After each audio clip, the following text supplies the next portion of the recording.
जय श्री कृष्णा। हर हर महादेव। आज की इस वीडियो में हम श्रवण करेंगे श्रीमद् भागवत गीता के श्री कृष्ण अर्जुन संवाद में विश्व रूप दर्शन योग नाम का 11वां अध्याय। वीडियो शुरू करने से पहले आप सभी भक्तगणों से करुण निवेदन है कि कृपया वीडियो को संपूर्ण सुने। माना जाता है कि पितृपक्ष के दौरान श्रीमद् भागवत गीता का श्रवण करने मात्र से पितरों को मोक्ष की प्राप्ति होती है और हमें अलौकिक सुखों की प्राप्ति होती है। तो आइए श्रवण करते हैं श्रीमद् भागवत गीता का 11वां अध्याय। अर्जुन द्वारा विश्व रूप के दर्शन के लिए प्रार्थना।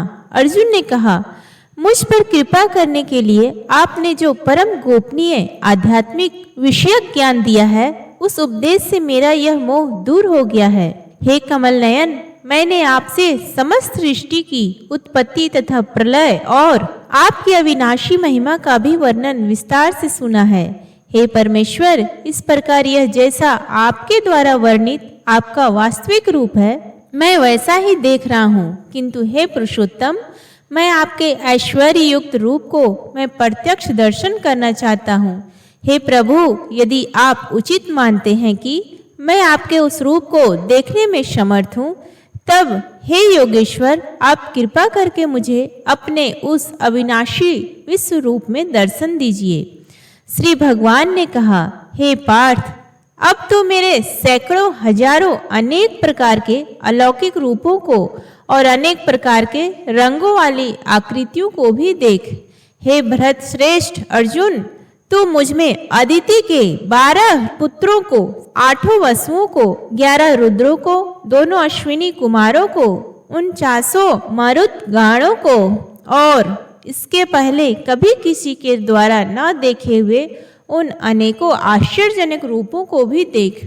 हे अर्जुन, तू मेरे इस शरीर में एक स्थान में चर अचर सृष्टि सहित संपूर्ण ब्रह्मांड को देख और अन्य कुछ भी तू देखना चाहता है उन्हें भी देख। किंतु तू अपनी इन आँखों की दृष्टि से मेरे इस रूप को देखने में निश्चिंत रूप से समर्थ नहीं है। इसलिए मैं तुझे अलौकिक दृष्टि देता हूँ, जिससे तू मेरी इस ईश्वरीय योग शक्ति को देख। संजय ने कहा, हे राजन, इस प्रकार कहकर परम शक्तिशाली योगी भगवान श्री कृष्ण ने अर्जुन को अपना परम ऐश्वर्य युक्त अलौकिक विश्व रूप दिखाया।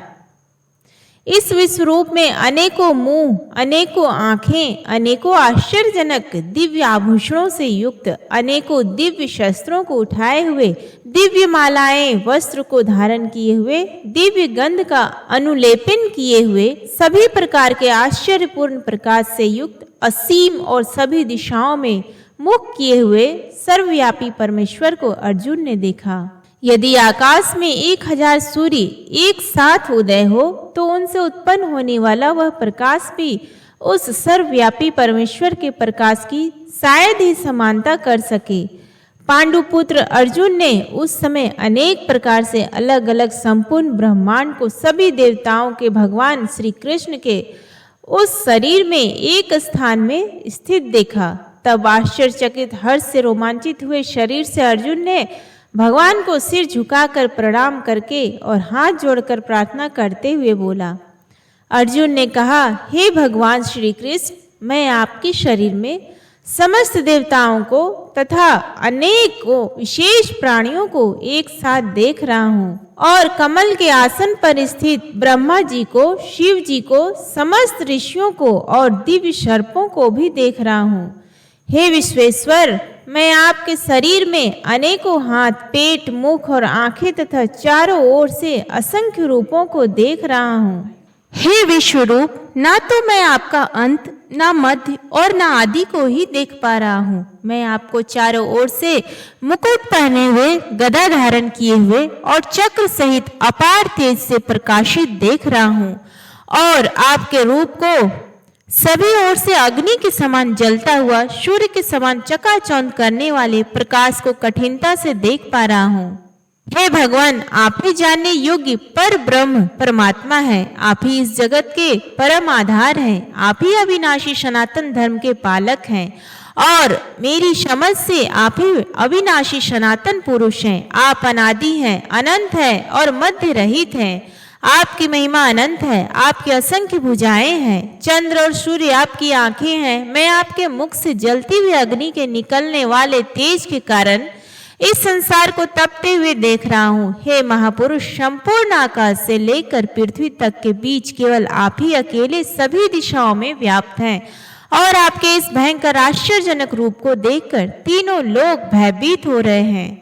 सभी देवों के समूह आपके प्रवेश कर रहे हैं। उनमें से कुछ भयभीत होकर हाथ जोड़कर आपका गुणगान कर रहे हैं और महर्षि गण और सिद्धों के समूह कल्याण हो इस प्रकार कहकर उत्तम वैदिक स्रोतों द्वारा आपकी स्तुति कर रहे हैं। शिव के सभी रूप, सभी आदित्य गण, सभी वसु, सभी साध्य गण, संपूर्ण विश्व के देवता, दोनों अश्विनी कुमार तथा समस्त मारुति गण और पितरों का समूह, सभी गंधर्व, सभी यक्ष, समस्त राक्षस और सिद्धों के समूह, वह सभी आश्चर्यचकित होकर आपको देख रहे हैं। हे महाबाहु, आपके अनेकों मुख, आंखें, अनेकों हाथ, जंघा, पैरों, अनेकों पेट और अनेकों दांत के कारण विराट रूप को देखकर सभी लोग व्याकुल हो रहे हैं और उन्हीं की तरह मैं भी व्याकुल हो रहा हूँ। हे विष्णु, आकाश को स्पर्श करता हुआ अनेकों प्रकाशमान रंगों से युक्त मुख को फैलाए हुए और आपकी चमकती हुई बड़ी बड़ी आंखों को देखकर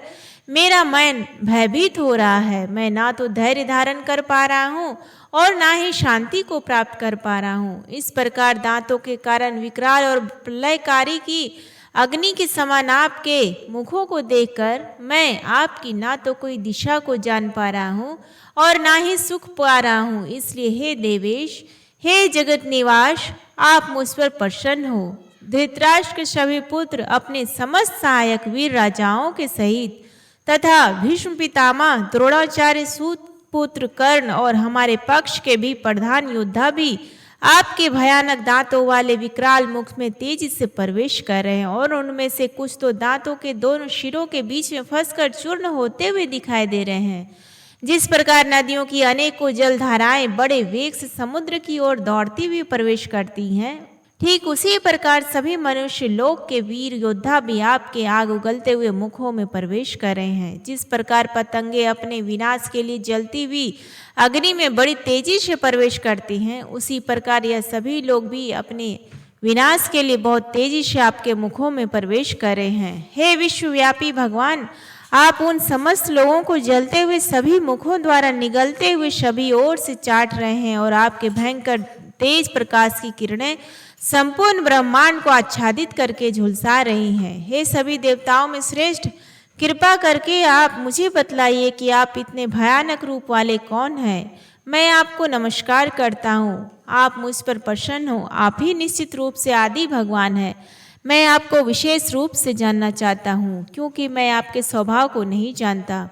श्री कृष्ण भगवान ने कहा, मैं इस संपूर्ण संसार का नष्ट करने वाला महाकाल हूँ। इस समय इस समस्त प्राणियों का नाश करने के लिए लगा हुआ हूँ। यहाँ स्थित सभी विपक्षी पक्ष के योद्धा तेरे युद्ध न करने पे भी भविष्य में नहीं रहेंगे। हे सव्यसाची, इसलिए तू यश को प्राप्त करने के लिए युद्ध करने के लिए खड़ा हो और शत्रुओं को जीत कर सुख संपन्न राज्य का भोग कर। यह सभी पहले ही मेरे ही द्वारा मारे जा चुके हैं। तू तो युद्ध में केवल निमित्त बना रहेगा। द्रोण, भीष्म, जयद्रथ, कर्ण और भी अन्य अनेक मेरे द्वारा मारे हुए इन महान योद्धाओं से तू बिना किसी भय से विचलित हुए युद्ध कर। इस युद्ध में तू ही निश्चित रूप से शत्रुओं को जीतेगा। संजय ने कहा, भगवान के इन वचनों को सुनकर अर्जुन ने हाथ जोड़कर बारंबार नमस्कार किया और फिर अत्यंत भय से कांपता हुआ प्रणाम करके अवरुद्ध स्वर से भगवान श्री कृष्ण से बोला। अर्जुन ने कहा, हे अंतर्यामी प्रभु, यह उचित ही है कि आपके नाम के कीर्तन से संपूर्ण संसार अत्यंत हर्षित होकर आपके प्रति अनुरुक्त हो रहा है तथा आसुरी स्वभाव के प्राणी आपके भय के कारण इधर उधर भाग रहे हैं। सभी सिद्ध पुरुष आपको नमस्कार कर रहे हैं। हे महात्मा, यह सभी श्रेष्ठ जन आपको नमस्कार क्यों न करे, क्योंकि आप ही ब्रह्मा को भी उत्पन्न करने वाले हैं। अनंतन, हे देवादिदेव, हे जगत के आश्रय, आप अविनाशी समस्त कारणों के मूल कारण और आप ही परम तत्व हैं। आप आदि देव सनातन पुरुष हैं। आप इस संसार के परम आश्रय हैं। आप जानने योग्य हैं तथा आप ही जानने वाले हैं। आप ही परम धाम हैं और आपके ही द्वारा यह संसार अनंत रूपों में व्याप्त है। आप वायु, यम, अग्नि, वरुण, चंद्रमा तथा सभी प्राणियों के पिता ब्रह्मा भी हैं और आप ही ब्रह्मा के पिता भी हैं। आपको बारंबार नमस्कार, आपको हजारों बार नमस्कार नमस्कार हो, फिर भी आपको बार बार नमस्कार करता हूँ। हे असीम शक्तिमान, मैं आपको आगे से, पीछे से और सभी ओर से ही नमस्कार करता हूँ, क्योंकि आप ही सब कुछ हैं। आप अनंत पराक्रम के स्वामी हैं, आप ही से समस्त संसार व्याप्त है, अतः आप ही सब कुछ हैं।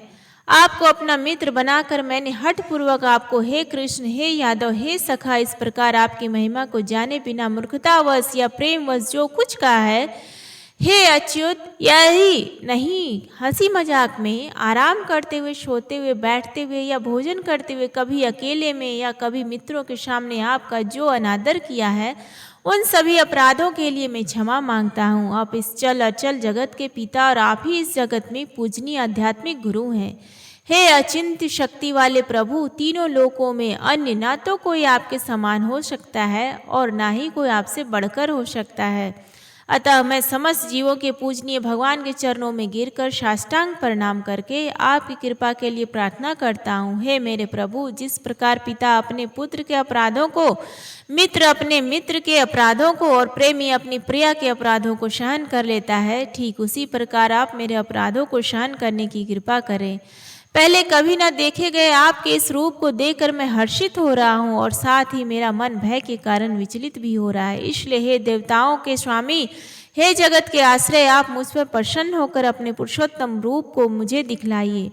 हे हजारों भुजाओं वाले विराट स्वरूप भगवान, मैं आपके मुकुट धारण किए हुए और हाथों में शंख, चक्र, गदा और पद्य लिए हुए रूप का दर्शन करना चाहता हूँ। कृपा करके आप चतुर्भुज रूप में प्रकट हों।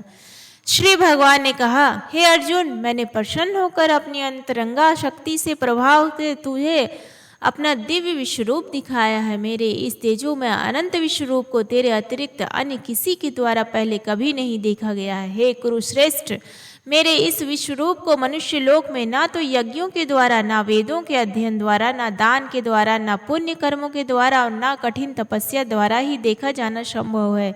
मेरे इस विश्व रूप को तेरे अतिरिक्त अन्य किसी के द्वारा पहले कभी नहीं देखा गया है। मेरे परम भक्त, तू मेरे इस विकराल रूप को देखकर ना तो अधिक विचलित हो और ना ही मोहग्रस्त हो। अब तू पुनः अब सभी चिंताओं से मुक्त होकर प्रसन्नचित्त से मेरे इस चतुर्भुज रूप को देख। संजय ने कहा, वासुदेव भगवान श्री कृष्ण ने अर्जुन से इस प्रकार कहने के बाद अपना विष्णु स्वरूप चतुर्भुज रूप को प्रकट किया और फिर 2 भुजाओं वाले मनुष्य स्वरूप को प्रदर्शित करके भयभीत अर्जुन को धैर्य बंधाया। अर्जुन ने कहा, हे जनार्दन, आपके इस अत्यंत सुंदर मनुष्य रूप को देखकर अब मैं स्थिर चित्त हो गया हूँ और आपकी स्वाभाविक स्थिति को प्राप्त हो गया हूँ। श्री भगवान ने कहा, मेरा तो चतुर्भुज रूप तुमने देखा है, उसे देख पाना अत्यंत दुर्लभ है। देवता भी शाश्वत रूप के दर्शन की आकांक्षा करते हैं। मेरे इस चतुर्भुज रूप को, जिसको तेरे द्वारा देखा गया है, इस रूप को ना वेदों के अध्ययन से, ना तपस्या से, ना दान से और ना यज्ञ से ही देख पाना संभव है। हे अर्जुन, केवल अनन्य भक्त ही द्वारा मेरा साक्षात दर्शन किया जा सकता है, वास्तविक रूप को जाना जा सकता है और इसी विधि से मुझ में प्रवेश भी किया जा सकता है। हे पांडुपुत्र, जो मनुष्य केवल मेरी शरण होकर मेरे लिए ही संपूर्ण कर्तव्य कर्मों को करता है, मेरी भक्ति में स्थिर रहता है, सभी कामनाओं से मुक्त रहता है और समस्त प्राणियों में मैत्री भाव रखता है, वह मनुष्य निश्चित रूप से मुझे ही प्राप्त करता है। इस प्रकार उपनिषद, ब्रह्म विद्या और योग शास्त्र रूप श्रीमद् भागवत गीता के श्री कृष्ण अर्जुन संवाद में विश्वरूप दर्शन योग नाम का 11वां अध्याय संपूर्ण हुआ। प्रेम से बोले श्री कृष्ण भगवान की जय।